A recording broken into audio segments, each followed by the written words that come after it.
The room went silent. Every eye turned to Lily and Daniel. A local journalist who'd been filming the exhibit for the news caught everything: Lily's face going white, Daniel trying to pull her toward the exit, the whispers spreading through the crowd. "Is that real?" someone asked. "That's horrible," another voice said. Lily tried to maintain composure. "This is taken out of context. My mother is mentally unwell, she's manipulating," but her voice cracked. She looked around at the faces staring at her, judgment clear in their eyes. "You edited your mother out of your wedding photos," a woman said loudly. "I saw the comparison. What kind of person does that?" Lily turned to me, her eyes blazing with hatred. "You've ruined everything." "No, sweetheart. I just showed people the truth," she stormed out, Daniel following. But the journalist had captured it all. The video would be everywhere by morning. I stayed at the gallery, accepting sympathetic hugs from strangers who'd seen the truth, who understood what I'd endured. For the first time in years, I felt vindicated. Jacob approached me near the end of the evening. "That took courage. Thank you for helping me tell the truth. There's one more thing," he said quietly. "One more card I haven't shown you yet." We went to Jacob's car where he pulled out another SD card from his camera bag. "I found this stuck to the bottom of my equipment case. I think it was hidden there deliberately at the wedding. I only discovered it yesterday." We went back inside to his laptop. The card contained video footage I'd never seen before. It showed Claire and Lily in a back room at the wedding venue before the ceremony started. Lily was holding Claire's bracelet. "You know what you have to do," Lily was saying. "Tell everyone you haven't seen Helen in years. That she's been harassing you, making up stories. If you don't, I'll tell everyone about Marcus." Claire was crying. "Lily, please. That was a mistake from years ago. I've changed. I don't care. You do what I say, or your whole family finds out you had an affair. Your marriage ends, your reputation dies. Your choice." Claire had reluctantly agreed, and Lily had taken the bracelet. Collateral, she'd called it.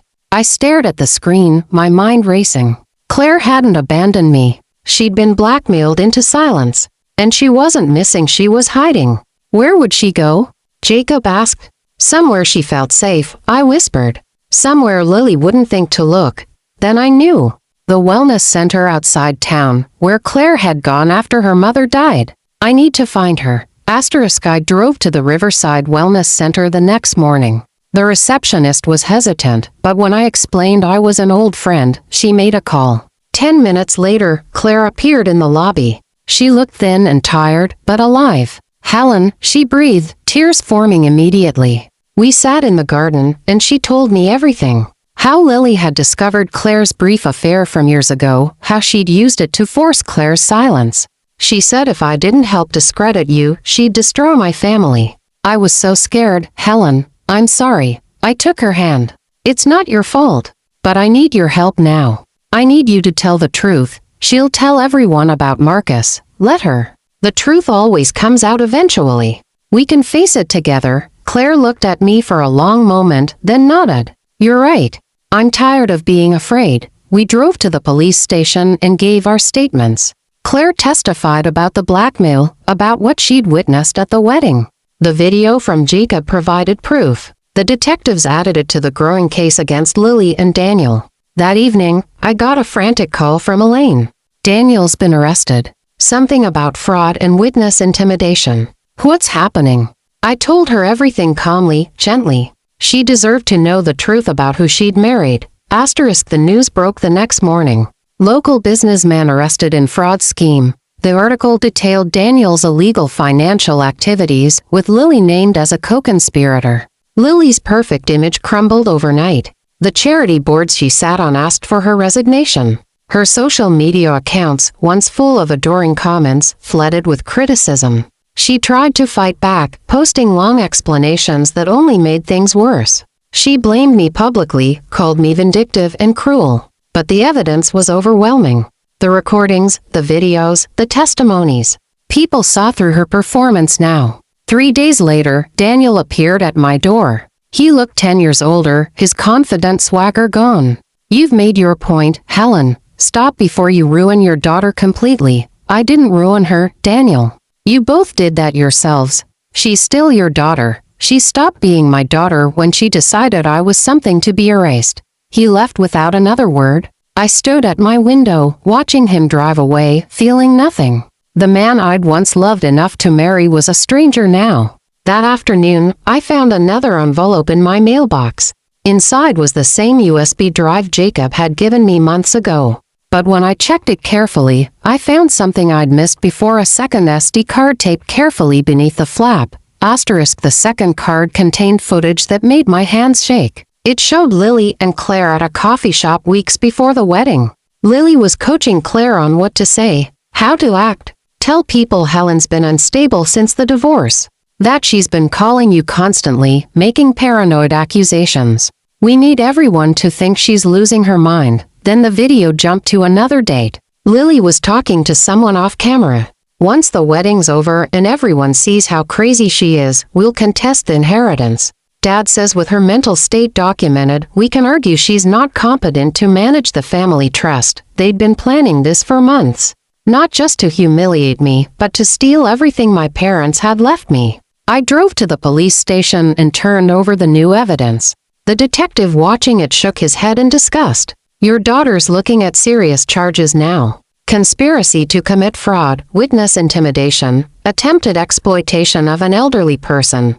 I'm 60, not elderly, I corrected, but my heart wasn't in the joke. 2 weeks later, both Daniel and Lily were formally charged. The trial would take months, but the evidence was solid. I sat in the courtroom during the preliminary hearing, watching Lily try to maintain her composure as the charges were read. She looked small and frightened, nothing like the confident woman who'd pushed me to the corner of wedding photos. Life slowly returned to a strange new normal. Claire and I rebuilt our friendship. She'd told her husband Marcus about the affair, and while it was painful, their relationship was healing with counseling.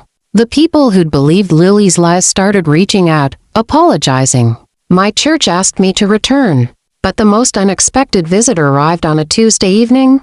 I opened my door to find Lily standing there, no makeup, wearing jeans and a simple t-shirt. She looked young and lost. Can I come in? I hesitated, then stepped aside. We sat in my living room in awkward silence. Finally, Lily spoke. My lawyer says if I cooperate and testify against Dad, they might reduce my charges.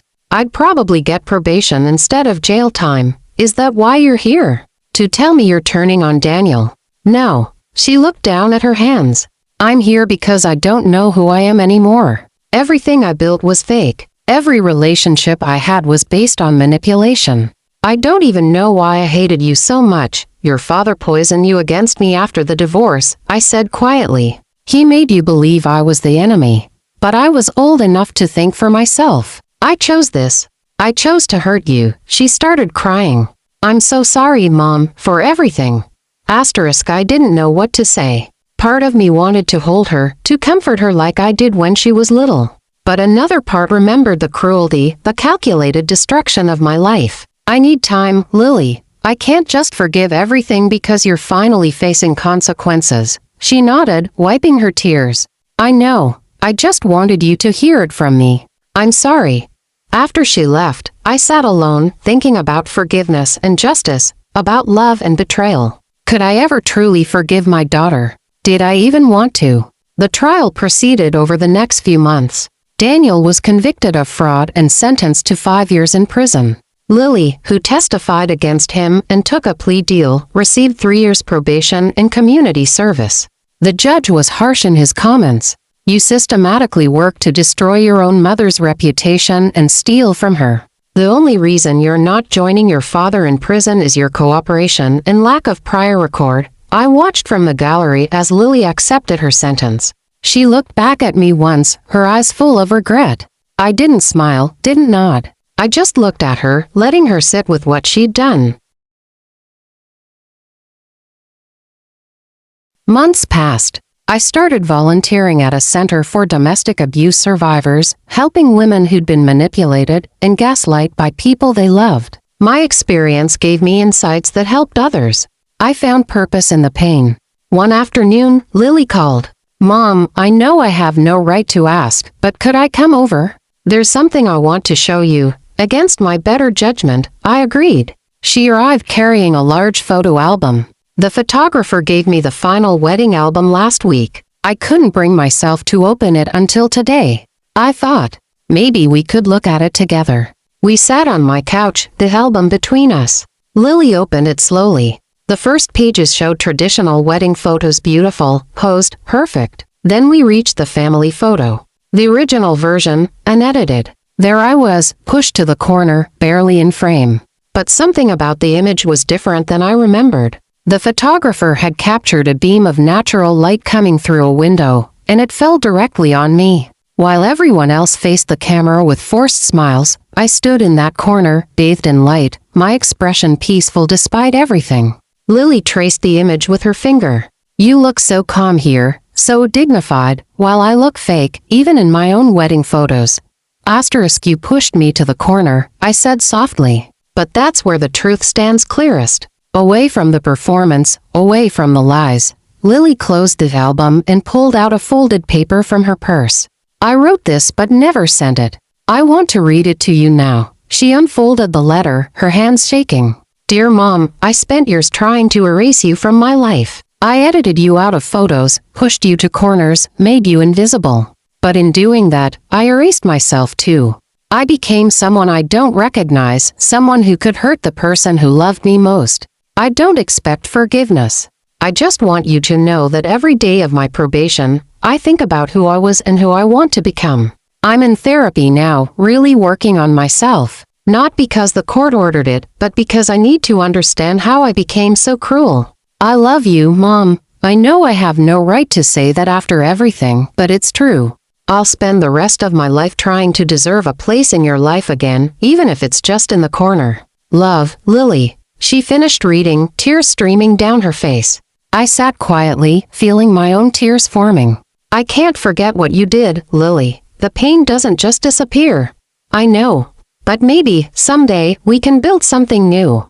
Not what we had before, but something honest. She looked at me with hope. I'd like that. Even if it takes years. Before she left, Lily opened the album one last time.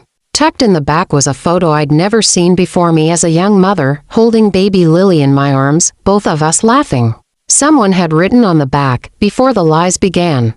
Lily took the photo out carefully and placed it in her wallet. To remind me, she said quietly, of what love looked like before I destroyed it. After she left, I sat with the album, turning through the pages slowly. In every corner where I'd been pushed aside, the light had somehow found me. And maybe that was enough. Not forgiveness yet, but the possibility of it someday. The corner wasn't where they'd put me to hide me. It had become where I'd learned to stand in my own truth, visible or not, light finding me regardless. And that, I realized, was its own kind of victory.